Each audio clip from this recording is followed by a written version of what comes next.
I'm Tim Laird with Kevin Harnett inside the studios of Secrets of Bluegrass Chefs. And we are excited, not only because we're in front of this live studio audience, but because we have one of Kentucky's favorite chefs. Matt Combs is with us from OBC Kitchen in Lexington, and he's sharing the secrets to some of his signature dishes there, like grilled hanger steak and seared halibut. And Kevin, I'm sharing the secrets to a cocktail too. Based on the old-fashioned, I've got a nouveau-fashioned. Can't wait for that. We have secrets to share right now on Secrets of Bluegrass Chefs.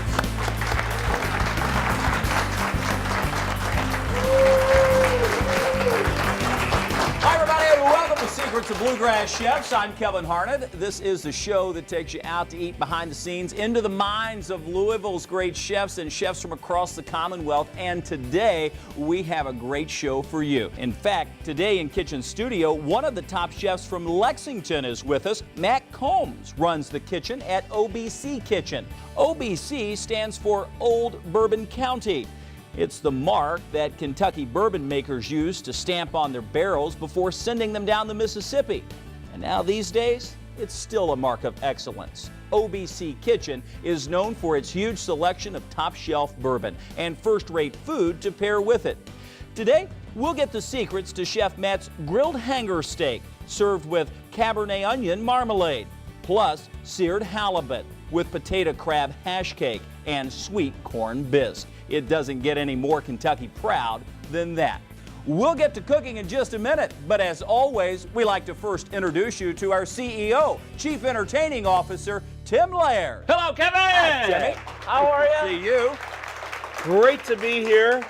Fantastic studio audience. Yes. I think they're excited to be here. Up. They're hungry. They are hungry. You know, we have a great fortune of now being broadcast all across the Commonwealth. So from Bowling Green to Lexington to here in Louisville when the show started so many years ago, it's awesome to see so many great chefs come on our stage here and share their secrets. Statewide, all through the Bluegrass, we love sharing our great chefs and their restaurants they represent because we have some of the best in the country. We like to say we're Kentucky proud too. I'm Kentucky proud too, Kevin. Let's do it. All right. I'll tell you what, without further ado, it's a great day to be in Kitchen Studio, not only because of this wonderful live audience we have, but also we're bringing on an incredible chef. I've worked with him before. Here he is, Matt Combs, everybody. Hello, Chef. How you doing, bud? Good, man. Matt, nice to see you. Thank you. Yeah, you've got a quite extensive cooking background, right? But it didn't start out that way. Tell us how you got into the chef scene. Actually, whenever I started, I got a part-time job at a restaurant, and I was going to be an engineer. Like, that's really not my gig. Once I got into the restaurant business, love the energy, love the pace, love the excitement, the enthusiasm. Great food too, so that's what steered me to that. I gave up on the engineer, went to culinary school, and it's now just engineering of its own right. Engineering, food engineering, yeah. And speaking of Kentucky proud, you're a proud Kentuckian. Yes, I'm actually from Eastern Kentucky, Powell County, Natural Bridge area. So tell us about the dish you're going to create for us, Chef. Well, the first dish we're going to start off with is a hanger steak, and it's a Cabernet onion marmalade. Nice. Let's get started. What we're going to start off with first, the Cabernet onions. So with that being said, and for those of you that have been to OBC, we hang our hats on bacon. We sell a lot of bacon there. Yes, you do. We also reserve the fat. That's one of the keys is to, anytime you cook bacon, render your fat, keep that. That's a lot of flavor that you're going to add into to whatever dish that you're going to serve. So what we're going to do is we're going to use a little bacon fat just to lube the pan, and then we're just going to slightly caramelize. There it is. There it is, yeah. Oh, yeah. So we're going to caramelize the onions to start. See, I think those days are lost, though. Do you think people really save and render the... I can remember my grandmother doing that. You know, we'd have bacon fat, largest take a scoop out, fried chicken, fry whatever. But I don't know if people do that See, that's anymore. coming back now. People are doing it now more than ever. Good. Kevin, they really are. I mean, It'll be the best gravy you've ever had. I as long know. as you reserve. Already you can smell how good that is. So with that, let's go ahead and start adding our sugar. Now, I like the fact you're using white sugar and the brown sugar that has a little bit more molasses taste, flavor to it. It's a little still more depth sweetener. in flavor, yeah. Once the vinegar hits the pan, it usually clears the room because it's so astringent. Oh, yeah. So It'll bring tears to your eye. So the balsamic, and then we're going to go with the Cabernet. At the end. And then from this point, we're just going to let that slow cook, reduce down. That's all there is. Just That's it. From here, it just reduces. Stir. occasional stir, and it's good to go. And actually, this is what it looks like when it's Yeah, done, once right? it's finished, it's going to come out really thick and really rich. I mean, it Nice. is amazing. So from there, we're going to go with the steak. It can be a tough piece of meat, so that's why we're going to cook it on high heat. Okay. So Cook it to a nice medium rare. So from there, we're just going to take our house blend, which is salt and pepper. One thing that we That's a secret house blend, by the way. Yeah, we got a house blend here. You probably never heard of this. Pepper, It's nice that it's together. You just get a nice even yeah. spread. So the key to it is you really want to go pretty liberal with the salt and pepper. 'cause seasoning? when you sear it, it's going to crust up on the outside. So it's not going to be overly salty, but it's going to create that really nice crust. Because even a lot of it will stay on the grill. So again, Absolutely. don't worry about over seasoning at this point when it goes on the grill. And how long will that take to cook? If you can get your grill to a nice 700 degrees, it's only going to take maybe 6 to 8 minutes, depending on the thickness of the steak. Gotcha. Wow. Total? So it's 3 in each 3 side? and 3, yeah. Perfect. Wow. And as you can see with this marmalade, as all those sugars start to caramelize in there, you can see that it just gets thicker and thicker. At this point, once it comes to a boil, we're just gonna turn that down to a low simmer. And like I said, to do this right, it's gonna take a solid 2 hours. And it'll last probably for a while too. I mean, it's Sure, once as you long make as as long as it's refrigerated, we try to make sure that we're keeping things fresh. So we don't usually go longer than 3 days on anything, but it'll hold for a solid week, 2 weeks. So if you make a batch, hold on to it. And if you want to start blistering the tomato, Yeah, that's what we're going to do. We're going to slice that tomato because our steak's nearly complete. Just a simple Roma. Simple Roma. and you put that flesh side down. I noticed you cut that in half, flesh side down Flesh first. side on the down, grill. then we'll flip it over, blister the skin, and then serve it right on the plate. Did you put any oil on it, or just as is? Just as is. Natural. Man, I love tomatoes too. I do too. Year round.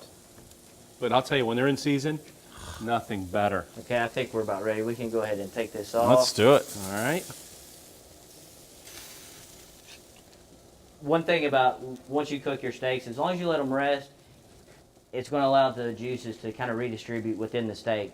If I were to cut it right now, it's going to make a mess. There's all the flavor and all the juices just going to run right out. So kind of let it rest, cool itself down, kind of calm down, keep all the juices.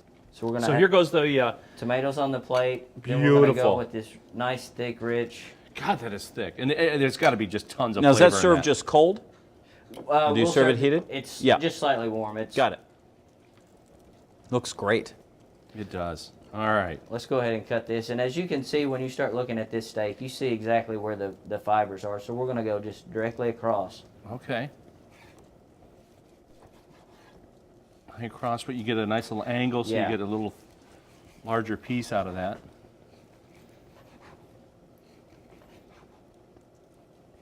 Oh, Looks that looks great. absolutely perfect, Chef. Look at that.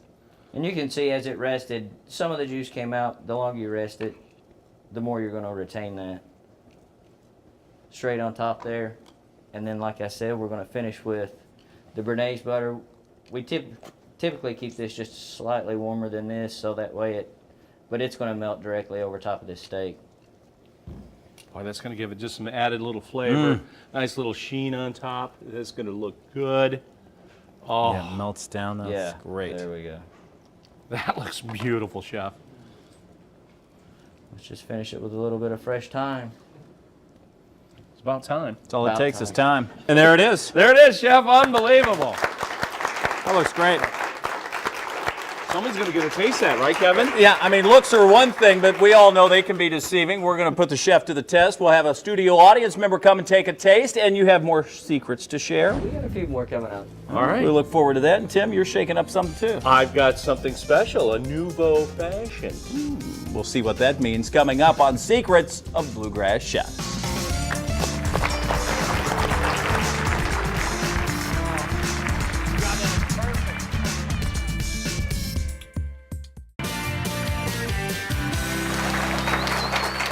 Hi, everybody. Welcome back to Secrets of Bluegrass Chefs. I'm Kevin Harned. We're here at Butchertown Market at our home base kitchen studio at Bourbon Barrel Foods. We're glad you're along with us today, learning the secrets from one of Lexington's great chefs, Matt Combs. One of our studio audience members, Lori, is here. It's nice to see you. Good to see you. You know, coming up in the restaurant business, you've been around a little while. You know how great the chefs are all across the Commonwealth. Absolutely. You are a foodie, and you're going to have a chance to take a taste. Can't wait. Yeah, we want you to dive in and see what you think there. Well, that's what I was going to ask you. Yeah? The marmalade? Perfect. Yeah? You were saying two of your favorite things. Tell us. That's the Steak steak? and tomatoes. Fresh tomato season is I know, right? the best time around. Go ahead and take a taste of gonna that keep eating. tomato. No, yeah, we want you to keep eating. That's why you're up here, right? The Oh tomatoes. my gosh. That great. So easy to do, and you know the secrets. Easy. Yeah.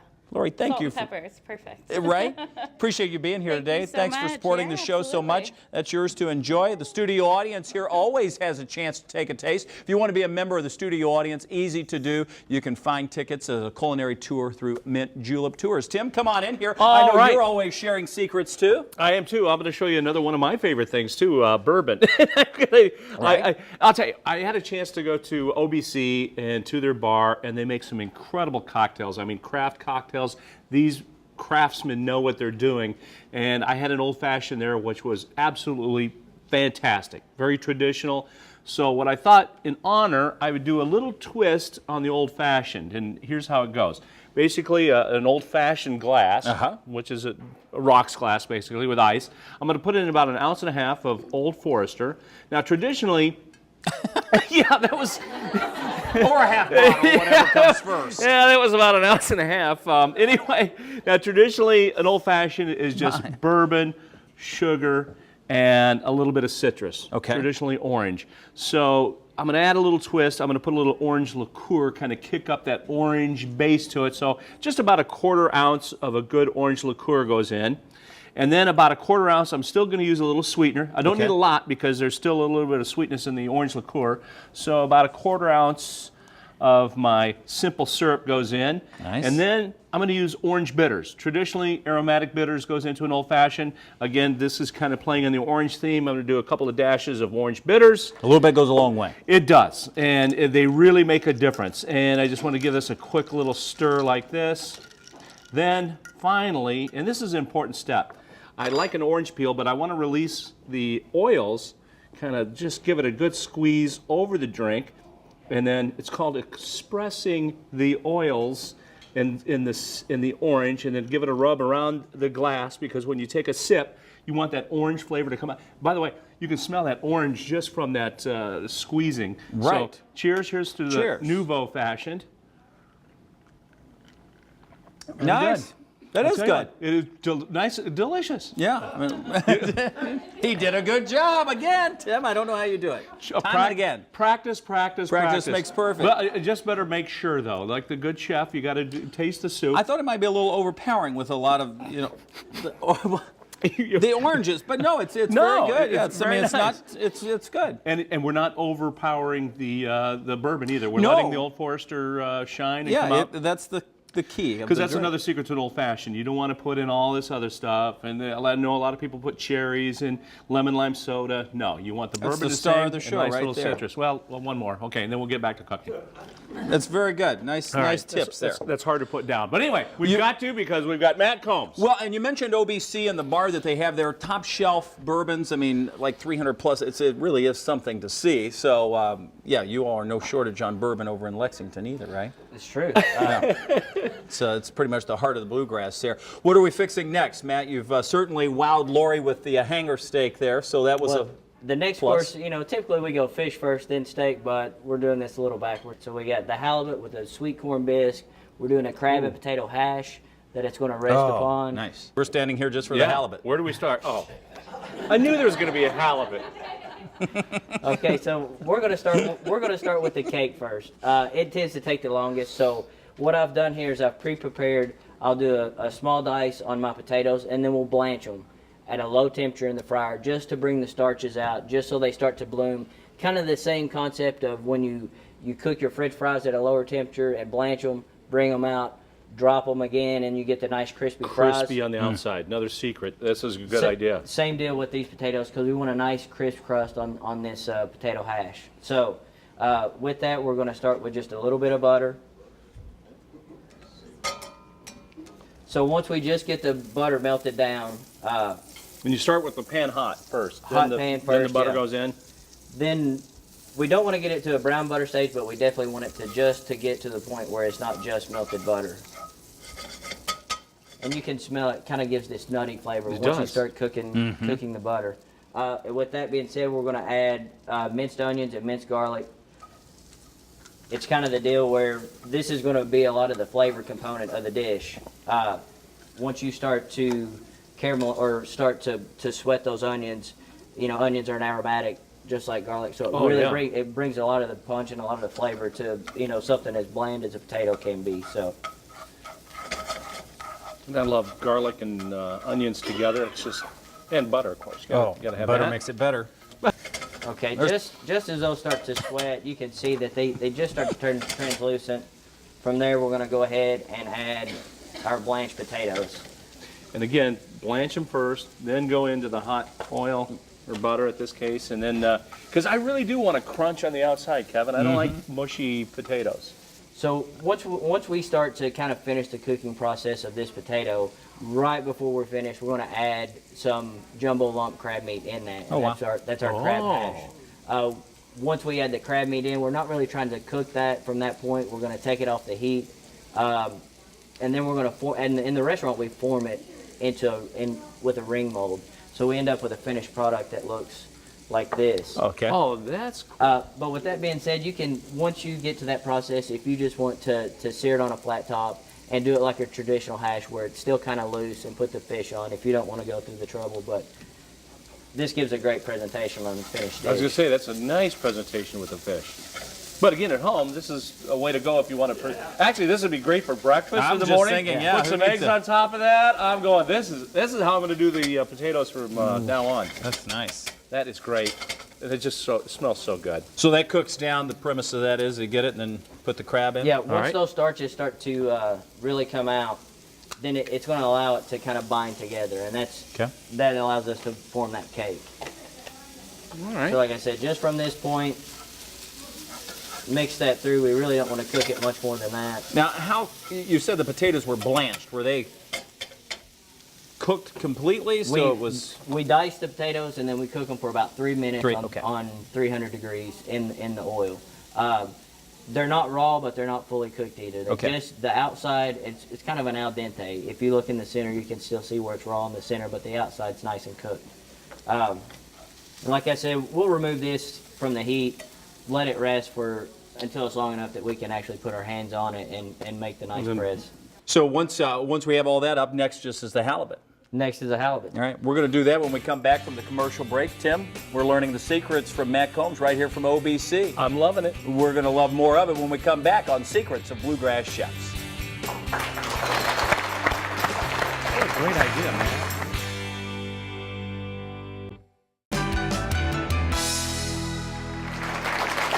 Hi, everybody. Welcome back to Secrets of Bluegrass Chefs. We hope you've been enjoying the show. Matt Combs is with us from Lexington over at OBC Kitchen. We are here with this potato cake that you've made with some crab meat, and now next is the halibut. Now we're going to take the halibut. With that being said, we make our own fish blend in-house. Most of it's going to consist of paprika, a little seasoned salt, garlic powder, zest of lemon, things like that, so to really kind of enhance the flavor of that halibut. We typically do this on a flat top if you have a skillet, cast iron skillet, or you can definitely saute this. yeah. But a flat top griddle works great for this concept. And again, It all starts with butter. it all starts with butter or bacon fat. Yeah. So from there, once we have punched out this cake and made a nice ring, and like I said, you can just cook this straight on the flat top and make it all nice and crispy, like a true hash. We're going to put the cake right on the butter there. Oh, good. And there's your house blend that you have This is our already house blend. ready to go. So just a light season on this halibut. Again, oh man, butter. Let's Got not it. forget.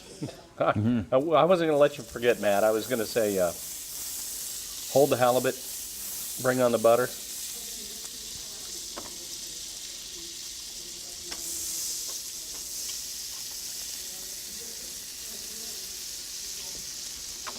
I'll tell you what, that's a beautiful Yeah. looking piece Yeah. of fish too. I mean, it's just, and it's a meaty fish too, isn't it? The halibut, It really is. It's very firm. You know, usually whitefish tend to be a little more flaky, a little more light, but this is a nice dense fish. So Once you put it on, the season side down, then season the top. season the top, and then we're just going to let that sear until it's complete. You know, the potato cake where we created with it being starchy and we pressed it together, it's pretty pliable. We can really kind of handle it pretty well. You know, and the halibut's a pretty stout fish, so we don't have to be too careful with it. It's not that fragile. There it is. And the one thing too, you don't overcook the fish, right? Oh no, that's one of. I mean, that is. Oh, it's such a common mistake. You know, people cook their fish until it's dry completely through. You don't want to do that, Kevin. No, I know. I'm going to take my corned beef that I prepared earlier. And that's actually kind of sweet too, right? It's very sweet. With the sweetness of the corned beef, the tartness of the reduced balsamic, the really hardiness of the potato cake, and the lightness of the fish. Like I said, it's just such a great, well-balanced dish. Looks like it's going to be good. Oh, I'm telling you, This is my kind of meal. this is definitely my kind of meal. Okay, let's go ahead and pull this off. Right onto it. Right in the center of the plate. From there, we'll take the reduced balsamic.